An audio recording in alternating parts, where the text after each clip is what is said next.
প্রিয় দর্শক, আমি মুস্তাফা আমিনুল হক আপনাদেরকে শুভেচ্ছা জানাচ্ছি। আসসালামু আলাইকুম।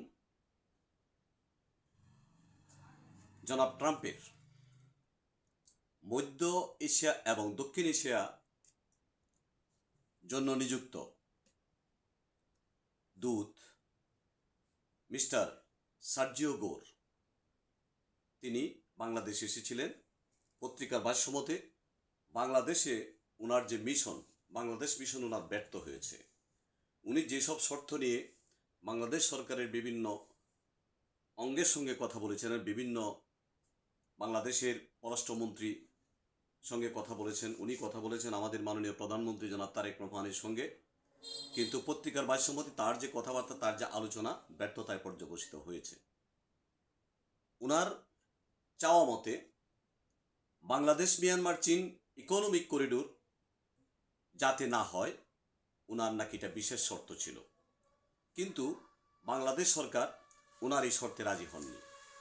আমাদেরকে আসলে আমাদের নিরাপত্তার বিষয়, আমাদের অর্থনীতির বিষয়, আমাদের বিশেষ করে স্বাধীনতা সার্বভৌমত্বের বিষয় আমাদেরকে প্রথম মাথায় রেখে, চোখের সামনে রেখে আমাদেরকে সিদ্ধান্ত নিতে হবে, এবং আমার মনে হয় বাংলাদেশ সরকার এই সিদ্ধান্ত নিচ্ছে।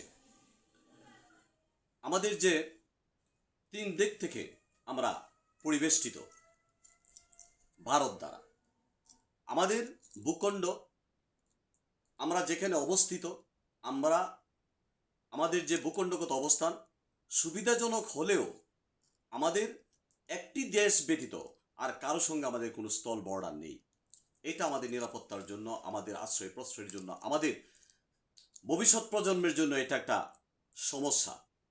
যদিও আমাদের বঙ্গোপসাগরের সাথে আরব সাগরের বিভিন্ন এই যে নৌপথ আমাদের দেশকে সমৃদ্ধ করেছে, আমাদের যোগাযোগ ব্যবস্থাকে সমৃদ্ধ করেছে। পৃথিবীর অনেক দেশেরই সেই নৌবন্দর নেই, নেপালের নেই।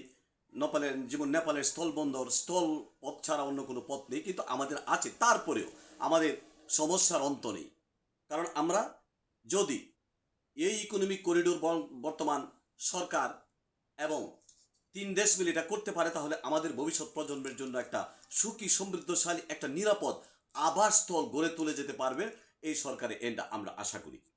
কারণ এই সরকার যদি ব্যর্থ হয়, এই সরকার যদি কোনোভাবে ব্যর্থ হয়, তাহলে এ দেশ আবার কোন দিকে এগিয়ে যাবে তার কিন্তু ঠিক ঠিকানা নেই।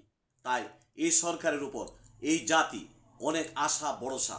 সরকারের বিভিন্ন অঙ্গ প্রত্যঙ্গ, সরকারের যে বিভিন্ন মন্ত্রী, উপমন্ত্রী, প্রতিমন্ত্রী যারা আছেন, সরকারের যারা আমলা আছেন, এই আমলাতন্ত্র যেন দেশের কাজে লাগে, দেশপ্রেম যেন, ওনার দেশপ্রেমকে সামনে রেখে ওনারা যেন কাজ করেন, এইটা জাতি আশা করে। এবং বর্তমান সরকার যে কোনো মূল্যে এই ইকোনমিক করিডোর প্রতিষ্ঠিত করতে হবে, এই আশা জাতির চোখে একটা বিশাল স্বপ্ন নিয়ে জাতি অপেক্ষা করছে।